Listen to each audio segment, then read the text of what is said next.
gentlemen, good evening, first of all, and happy holidays to everyone. Good evening.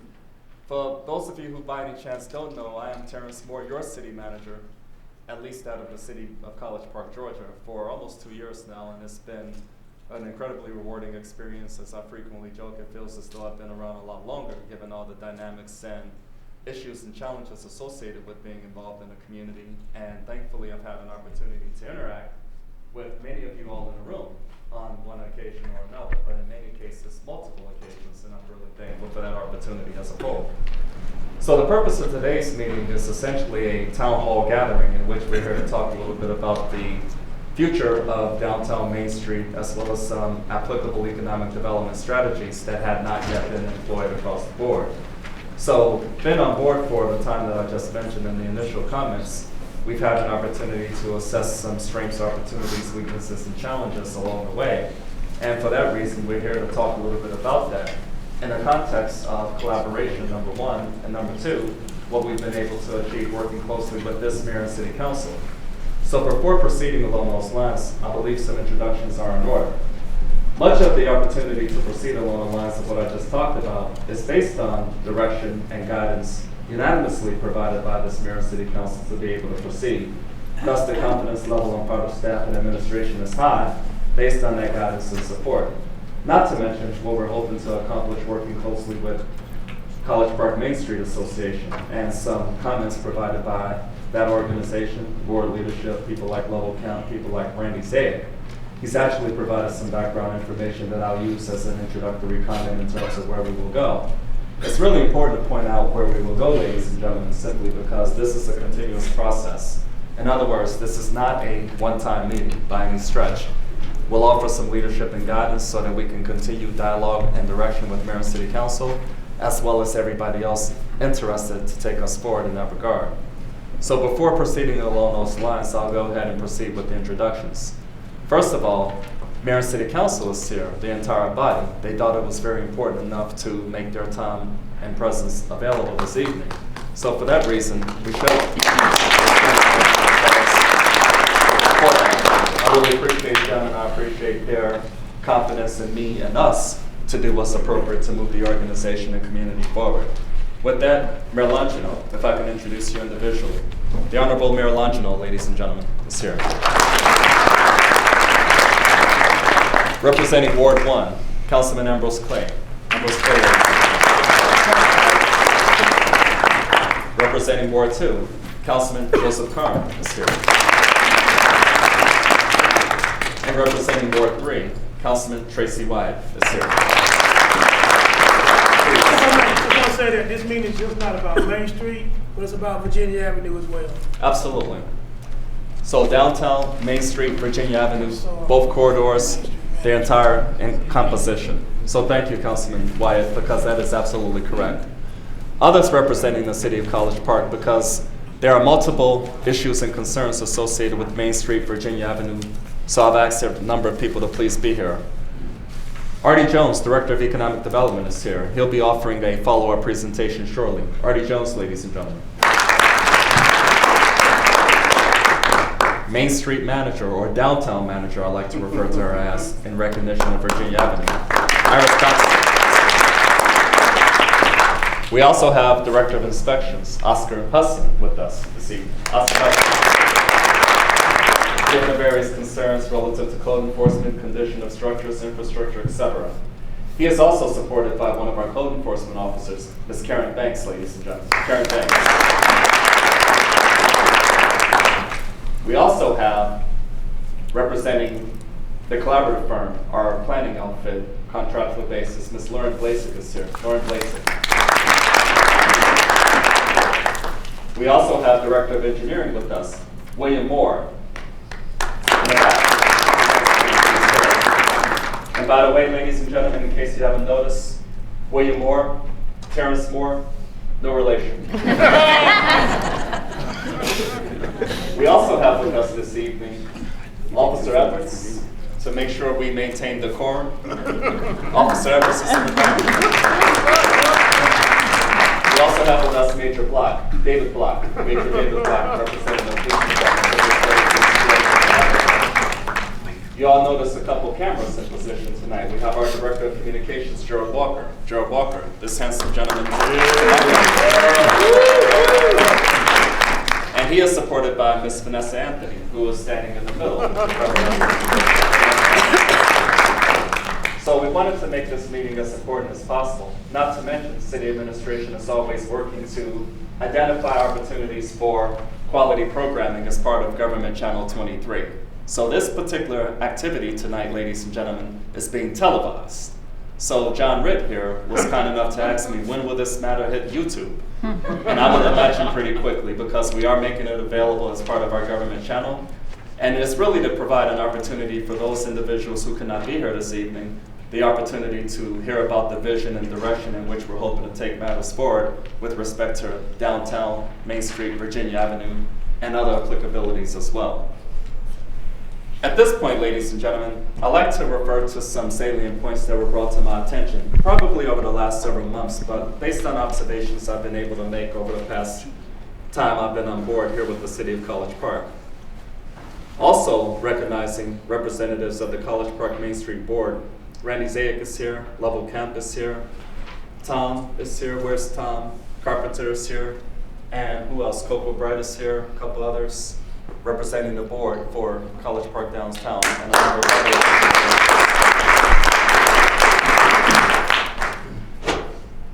Interestingly enough, the idea to assemble this meeting came about because of my continued discussions with various members of the community, not only the Main Street Board or folks from Virginia Avenue, but a number of people have expressed a lot of concerns relative to Main Street, Virginia Avenue, the conditions thereof.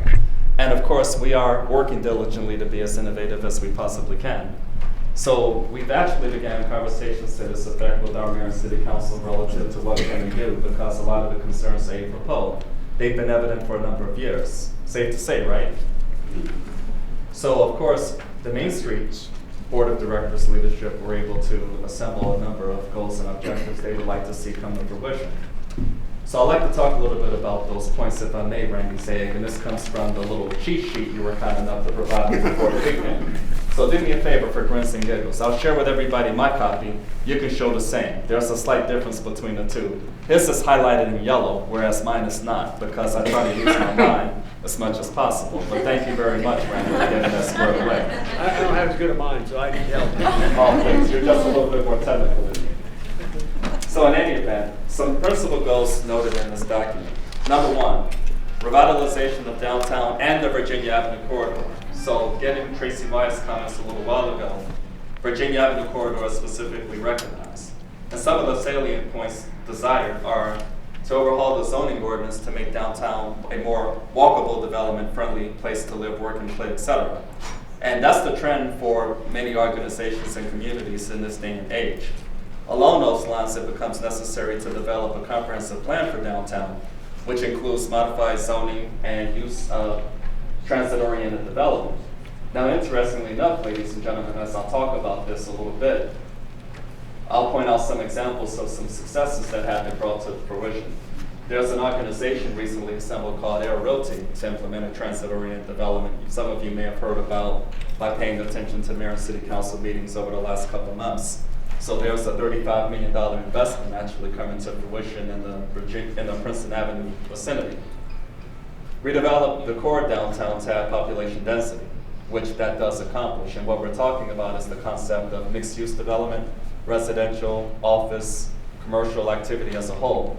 As many of you are familiar with the concept of, as more residential happens, more other activities come to fruition as well, and that's what we're essentially getting at. A specific reference regarding Virginia Avenue corridor. Reduce the highway strip center filling of the street by creating a landscape corridor by removing paved surfaces along the right-of-way to create areas for landscape and trees. Develop a plan to bring businesses that would populate the street and work with the heavy traffic nature of the road. Existing businesses should be encouraged to fix up their structures and add landscape into their sites as well, which is part of the overall fabric in which everyone is working to accomplish.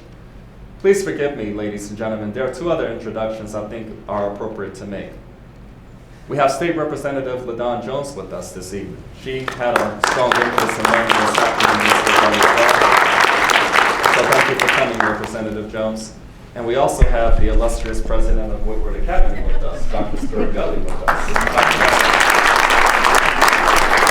Dr. Gully, your presence is not only appreciated, but quite frankly is apropos, given your involvement with the recently formed Airport West Community Improvement District. That actually ties into the overall vision and focus of where we wish to go.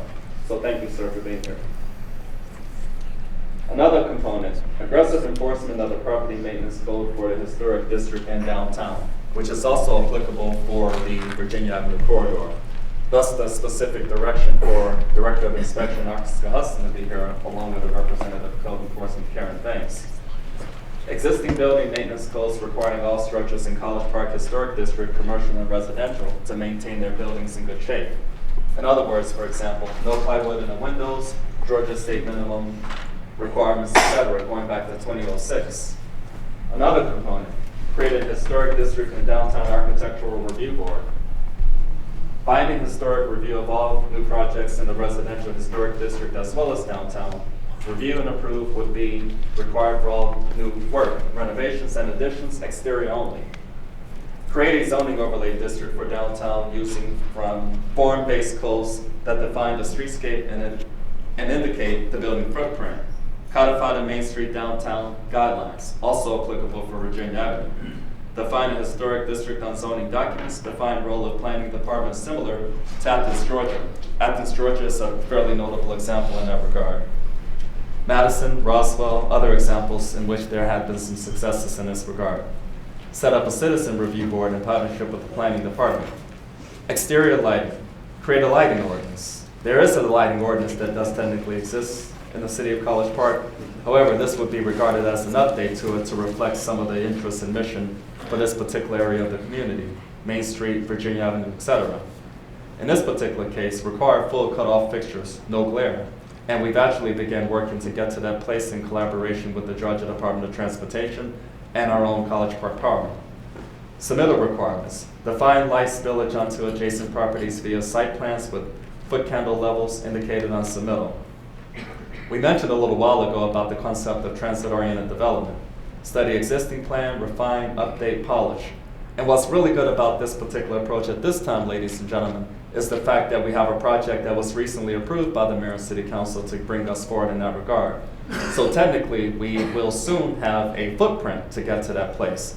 A decent example of sorts relative to transit-oriented development, helping us to get to the absolute best place possible. So we're all excited to see how that will be implemented and executed across the board. A potential low-hanging fruit opportunity to this effect, the security officer downtown. There's a request or a consideration being offered to shift hours to 2 to 10. Right now, it's more so during daytime hours, so major block. I would ask you to offer a note to that effect so that we can begin investigating that possibility as well. So the consideration to go from 2 p.m. to 10 p.m. in the evening, when peak activity, Malou, is underway in both the Main Street Avenue corridor and the Virginia Avenue corridor as a whole. The contemplation regarding speed limit reduction. Reducing speed limit in downtown to 25 miles per hour, which is a state of Georgia or Georgia Department of Transportation criteria in many respects for the type of walking environment that is desired in this particular area of town. Finally, explore ways for the City of College Park to receive donated under-maintained properties and buildings, especially downtown, for the potential vision for a Central Park concept to be added along the way. So these are some very substantive goals and objectives to be reviewed and considered. Therefore, the question might come to everyone's mind, Mr. Moore, just call me Terrence. Where do we go from here? So I talked a little while ago relative to Artie Jones making a presentation on what I'm about to introduce, and it's something that I talked to the Mayor and City Council about a couple weeks ago. The concept of tax allocation district and what that is specifically. How is that applicable? Because quite frankly, in our role thus far, our interest was to identify whatever we possibly can to introduce a catalytic environment to create that private sector investment. Like it or not, ladies and gentlemen, in order for a lot of these ideas to come to fruition, to become transformational, if you will, to make it the absolute best environment possible, private sector investment is required in order to make that happen. There's no bones about it, ladies and gentlemen. For us to not recognize that would be irresponsible. Concurrently, the City of College Park needs to do as much as it possibly can to incorporate tools and techniques and strategies to help us create that nexus as much as we possibly can. Thus the concept of a tax allocation district. We recently talked about this point with Mayor and City Council to really receive direction. I think trust and rapport exists between us and they, and thus they gave us the unanimous consensus to go ahead and pursue this particular opportunity. This became possible as a result of what's called a Redevelopment Powers Act. Once upon a time, referendum votes were required by individual municipalities to make something like this possible. Given direction by the Georgia State Legislature, probably back in the 1990s already, as I recall, that is no longer the case. So technically, Mayor and City Council, city administrations have the ability to enact a tax allocation district, and the direction was therefore offered recently for us to begin the building blocks to get to that place. And Artie will talk about that in his presentation. The pièce de résistance, if you will, after Artie's presentation is we'll open the floor for a little while. We've made available council chambers until about 7:30 this evening to give everybody an opportunity to ask questions. However, after Artie's presentation, I'll talk a little bit about the next step in this process. In fact, I'm so excited, I'll go ahead and mention what I envision us going about from there on.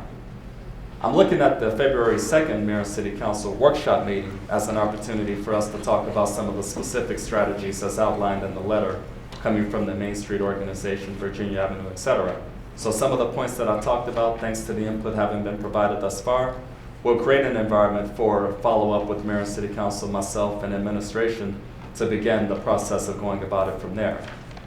Meanwhile, before entertaining any specific questions or concerns, with everybody participating on behalf of City Administration, I'll go ahead and provide Artie Jones III, Director of Economic Development, since November 4th, 2013, the opportunity to entertain discussions relative to tax allocation district. A little bit of a tutorial, if you will. Artie Jones, ladies and gentlemen, please.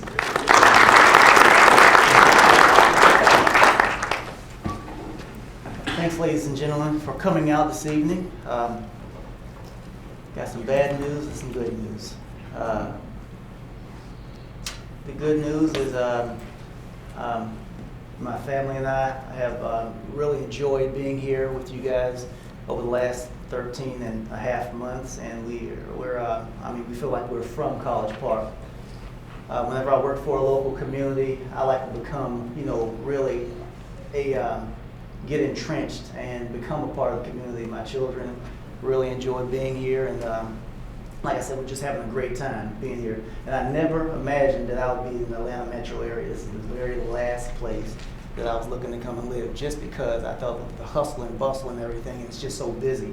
But here in College Park, what's unique about the city of College Park is that it's in the Atlanta metro area, but it has that small hometown feeling, the smaller communities, the nice neighborhoods, great people to be around, and nice restaurants, retail establishments. What I'm going to talk to you about is to kind of,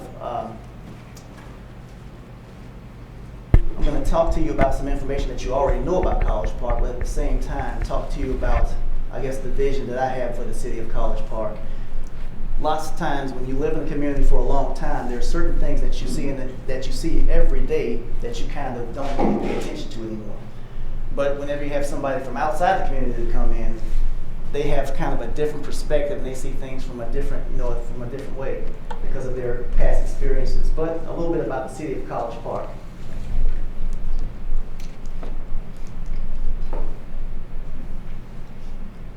College Park, the most important 10 square miles in the Atlanta metro area.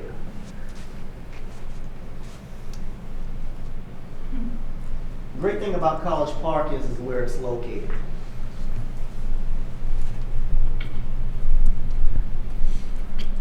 We have some of the, we have a number of larger employers here, and these are some things that some of you may not know, but we have some of the largest employers here that call, College Park home.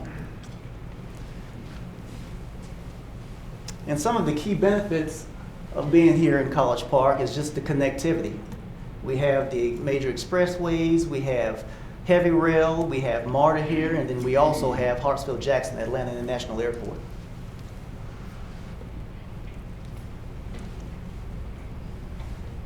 And please excuse me from turning around over and over. I'm not sure which slide I'm on. Okay. Also a great thing about College Park, with a population of just under 14, 15,000, the thing about College Park is that to get major employers here, lots of times major employers would look at that as a negative. But because we have MARTA here, we have access to be able to get employees from 5, 10, 15, 20 miles away with ease.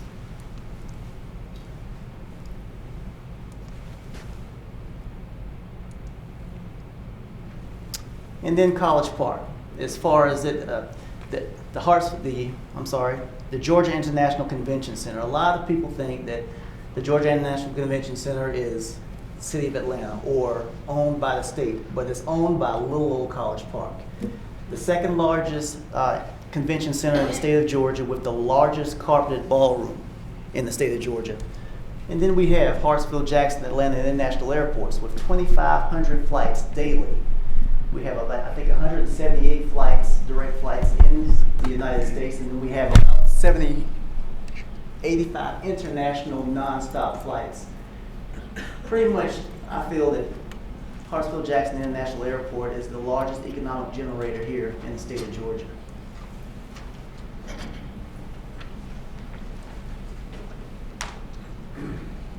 And then let's talk about downtown College Park.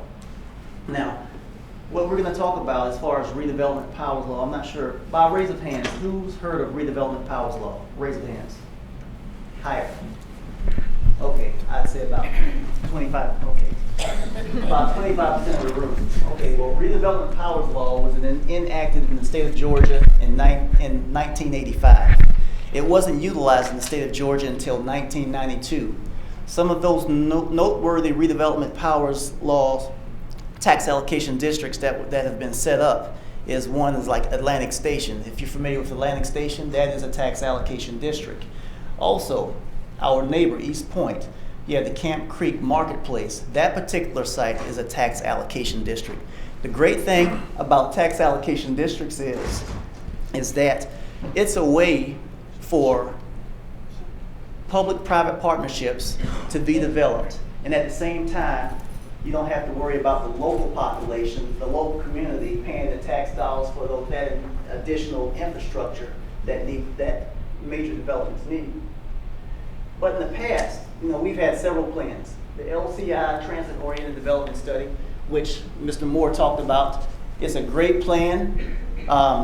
And because of that plan, we have a project that's going in the city of College Park downtown, across from the Indigo Hotel, which is 109 units of residential and a 75,000 square foot office building with a parking deck. Also, we have the LCI Gateway Signage Plan. That signage plan is being utilized right now in the city of College Park, and I believe that Woodward Academy is also working on a signage plan also that will somewhat mimic what the city of College Park has in place. And then we also have the LCI, the Old National Plan, and then all communities within the state of Georgia are required to have a comprehensive plan, which is a 20-year plan, which talks about land development over a 20-year period of time. And it's updated every 3 to 5 years also, because of course, you can't plan for over 20 years. You have to update those plans. But one thing about all these plans, one thing that all these plans do not have is that they do not have funding sources. And at the same time, an implementing arm. We can make plans all day long, but until we find the funds to actually invest in these projects, and until we actually have an implementation strategy in place with a team that wakes up every morning with nothing on their mind but to push the plan forward, you're not going to get anywhere. College Park has many noteworthy projects around town. We have lots of great things going on at the Gateway Center. We have some good things going on the Old National Corridor area also. But at the same time, overall in the city of College Park, it's underperforming. And a way for us to boost the performance, the economic performance citywide, I feel that redevelopment powers law and the establishment of tax allocation districts is the way to go. It says Georgia law provides specific powers to enable local governments to embark on projects and public-private partnerships. That's what redevelopment powers law is about. When I first made it here to College Park, I felt that we would have to actually vote on this in referendum. The community that I came from, that was the case because they had never adopted redevelopment powers law back in '85. But here in College Park, that's already been done. The first step in establishing redevelopment powers law here and setting up a tax allocation district, the first thing that we have to do is we have to put together a redevelopment plan. A redevelopment plan requires public and private participation. You as citizens will actually be able to participate in putting together this redevelopment plan. Now, what we usually do is you look at the community overall, and you look at those parts of the community that are underperforming, those parts of the community that need to be redeveloped. Not only can tax allocation districts be established in the downtown area, but it can be established in other areas of the city also. The second step is once you put your redevelopment plan together, then you identify what is going to be your redevelopment area. Usually you want to have a redevelopment area, you want to have an area that's getting very little taxes. And then once development comes into that area, and as taxes begin to increase, that increased tax base goes back towards paying for infrastructure and things of that nature. Some communities call it tax increment financing, or TIF. Other communities call it tax allocation districts. The next step is we have to get approval from the local jurisdictions. In the city of College Park, there's 3 major taxing jurisdictions. You have city taxes, in which we have control of that because we're putting together we want to put together the tax allocation districts. We have to talk with the county and to see if they would allow us to use their increased tax increment. And then we also have to talk to the Board of Education, Fulton County Board of Education, to utilize their portion of that tax increase. Let me give you an example. Let's say hypothetically that within let's say about 100 acres of property in College Park, let's say that's the tax allocation district. And that 100 acres of property in College Park, it only collects about $1,000 a year in taxes. And I know that's kind of a crazy number, but let me get through this example. Now, let's say for instance, we set that 100 acres up as a tax allocation district. Again, the base taxes that's collected from that area is $1,000 per year. We have a developer to come in and he develops that property, okay? As he develops that property, at build out, that property will have a increased tax value. Let's say now this piece of property is collecting, $100,000 a year taxes, okay? So at one point it's collecting $10,000. At another point it's collecting $1,000. At another point it's collecting $100,000. So that's $99,000 increased tax, okay? The community, the school board, the city, and the county would continue to collect the $1,000 of taxes that was coming in before the tax allocation district was set up. But that increased $99,000 of that tax increment would go towards paying back bonds that was used to build infrastructure within that tax allocation district. Tax allocation districts are set up anywhere from 20 to 25 to 30 years in time frame, as far as the time frame. So that's the thing about it is that some people have the misconception that tax allocation districts is money that's given to developers. Well, tax allocation district money cannot be used on private projects. It's used for infrastructure. It's used for sidewalks. It's used for roads. A lot of those things that the city would actually pay for. And parks. In parks, things of that nature. A lot of the things that the city would actually pay for if they were developing a piece of property is actually paid for by the tax allocation district dollars. Now, you can get bond financing within a tax allocation district, or you can just wait for the property to actually the increased tax increment to be collected, and then as that increased tax increment is collected, it can be used at that time to pay for various projects. So it's a very, very simple process. The big thing is putting a redevelopment plan together in the first place. And then the last thing, after you get the school board, the city, and the county to agree on the tax allocation district, the last thing that you do is you actually formal adoption of the redevelopment plan.